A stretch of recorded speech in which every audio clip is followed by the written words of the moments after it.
சந்திரன் ஒரு காலத்துல சிவபெருமானுக்கு எகன்ஸ்டா இருந்தவன். அவன் 27 நட்சத்திரமும் தட்சனோட பொண்ணு. வானத்துல பார்த்தோம்னா அந்த நட்சத்திரத்துக்கு பக்கத்துல சந்திரன் இருப்பான். இந்த சந்திரனோட 27 மனைவிகள்கிட்ட ரோஹிணிகிட்ட ரொம்ப அன்பா இருப்பான் சந்திரன். ஏன்னா ரோஹிணியில தான் சந்திரன் உச்சம்.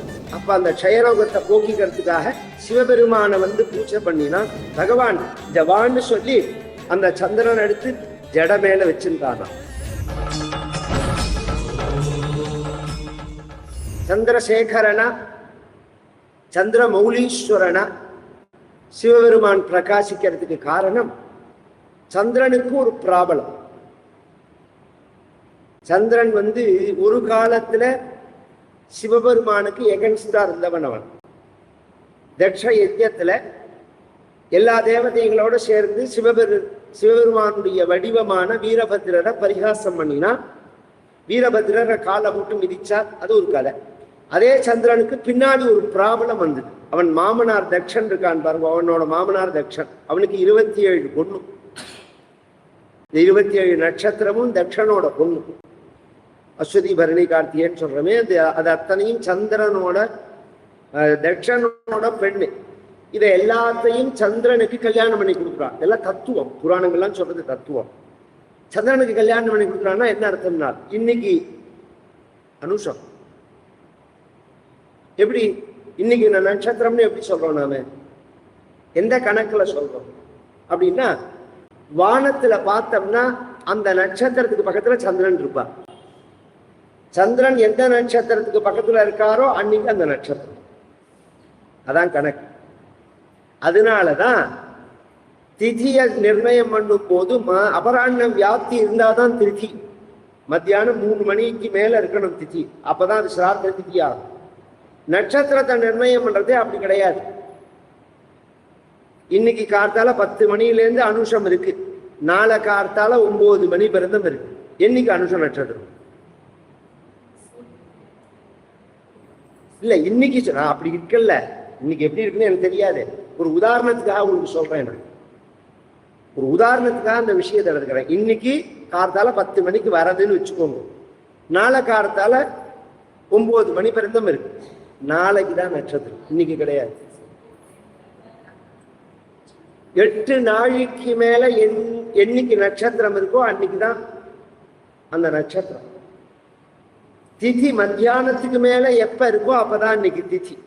இது ஒரு திதி நிர்ணயத்தையும் நட்சத்திர நிர்ணயத்தையும் பண்ற சாஸ்திரம் சொல்ற விஷயம். ஏன் அப்படி சொல்றதுன்னா, ராத்திரி முழுக்க சந்திரனோட இருக்கணும், அதுதான் கணக்கு அதுல அப்படிங்கிறதுக்காக. அது ஒரு விஷயம்னு வச்சுக்கோங்களேன். இந்த சந்திரனோட 27 மனைவிகள்கிட்ட ரோஹிணிகிட்ட ரொம்ப அன்பா இருப்பான் சந்திரன். ஏன்னா ரோஹிணியில தான் சந்திரன் உச்சம். அதனால மற்ற 26 பேருமே தட்சன்ட்ட வருத்தப்பட, இப்படியா கல்யாணம் பண்ணி கொடுப்பா, ஆற்றெல்லாம் ஓட்டி விடுற மாதிரி எல்லாரையும் ஒத்தனைக்கேவா கல்யாணம் பண்ணி கொடுப்பா, பிரிச்சு கல்யாணம் பண்ண மாட்டாளா அப்படிலாம் சொல்ல அவன் ரொம்ப வருத்தப்பட்டு கோபத்துல, பொதுவா இந்த மாமனார் பொண்ணை கொடுத்த அப்பா அம்மா இருக்கா பாருங்க, சில பைத்தியம் சொல்லும், மாப்பிள்ளை என் மாமனாருக்கு என்கிட்ட ரொம்ப பிரியம்னு. நீ பொண்ணுகிட்ட ஒழுங்கா நடக்கிறதுன்னு தான் அந்த பிரியம். என் பொண்ணை விட மாப்பிள்ளை வசத்திலாம் எல்லாம் சொல்லுவா, பொண்ணுகிட்ட ஒழுங்கா நடக்கிற பிரிந்தம். பொண்ணுகிட்ட சரியா நடக்கலைன்னா அப்படியே மாறிடுவார். படார்னு ஒரு சாபத்தை கொடுத்தான் தக்ஷன், குஷ்டரோகியா போன்னு சொல்லி, க்ஷயரோகம் வரட்டும்னு. அப்ப அந்த க்ஷயரோகத்தை போக்கிக்கிறதுக்காக யாருமே சந்திரனை தொடரல. சிவபெருமானை பூஜை பண்ணினா. சிவபெருமானை எப்படி பூஜை பண்ணினான்னா, கொன்றை மலர்களால், சரக்கொன்னைன்னு இருக்கும் பதில எவ்வளோ கனெக்ஷன் நம்ம சாஸ்திரங்கள்ல. அந்த க்ஷயரோகத்துக்கு வைத்தியமே கொன்ன மரம் தான். இன்னைக்கு ஆயுர்வேதத்துல அதுக்கு வைத்தியமே கொன்ன மரம் தான். சாஸ்திரத்திலையும் என்ன சொல்லியிருக்குன்னா, அந்த கொன்றப்புழு வறுத்து மண்டலத்துல அர்ச்சனை பண்ணி மறுநாளுக்கு நிர்மாலியத்தை எடுத்து அதுல மஞ்சள் கலந்து அரைச்சு உடம்புல தடவிண்டா இது மாறி போயிடும். அந்த கொன்னப்பூவை தான் எடுக்கிறாள், சரக்கொன்னைய. அதனாலதான் சிவபெருமான்ங்கிறது பொன்னார் மேனியனே புலித்தோலை அரை கசைத்து மின்னார் செஞ்சடை மேல் மிளிர்கொன்றை அணிந்தவனே மண்ணே மாமணியே மழப்பாடியுள் மாணிக்கமே மண்ணே மாமணியே மழப்பாடியுள் மாணிக்கமே அன்னே உன்னையல்லால் இனி யாரை நினைக்கேனே. அபூர்வமான ஒரு தேவாரம் சுந்தரமூர்த்தி நாயனாரோடது. அதுல சொல்லும்போது மிளிர்கொன்றை அணிந்தவனே, அந்த கொன்றை பூவை வந்து விசேஷமா சொல்லுவான். அதை பூஜை பண்ணி அந்த ரோக நிவர்த்தி ஆச்சு.